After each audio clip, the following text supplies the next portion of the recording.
Of 1949, here on the steps of the Toledo Museum of Art, thousands of people were lining up, getting ready to take advantage of a once-in-a-lifetime opportunity to see the great masterpieces of Europe. They came to Toledo by the thousands for 10 days, and the scene outside the Toledo Museum of Art was anything but normal. In this photograph, all of the whole line of people that go from the doorway all the way down to Monroe Street.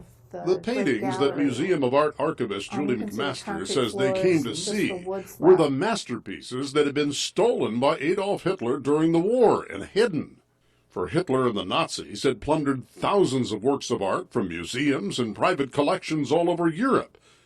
But an Allied team known as the Monuments Men, made famous in the movie of the same name, were able to find many of these treasures in various hiding places, including some deep in a salt mine in Merkers, Germany, priceless works that had been stolen from the Berlin Museum. There were 202 of the paintings that came for safekeeping, and we showed 96 of those paintings.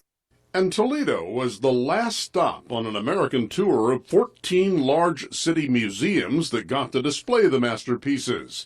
It was an opportunity made possible partly because TMA's curator was a man by the name of Otto Whitman. Otto Whitman, as many people know, was one of the Monuments Men. Whitman had helped research and document all of the stolen art when he worked as part of the infamous Detail before he came to Toledo in 1946.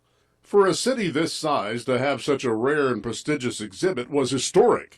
It was an opportunity Toledo area people and businesses embraced as they promoted it and raised money to charter buses to transport thousands of children to see the paintings that few Americans would ever get to see. It was an opportunity to see things that we wouldn't necessarily be able to see without going to Europe. In a local grace note to the story, these paintings hidden deep in the Merkers salt mines were in part found because of a local soldier from Genoa, Captain Merrill Rhodes. And he was on patrol with his company, his small company, and two women came up to him and said something about, oh, the treasure in the salt mine, the treasure in the salt mine. Rhodes, a Genoa High School graduate who would later become an Ottawa County judge, said he just put the information about the salt mines in his notes and sent it up to headquarters. The rest is history. And so too is the story of this exhibit that came to Toledo for 10 days, drew 100,000 visitors, and raised $190,000 to be given to the children and orphans of Germany.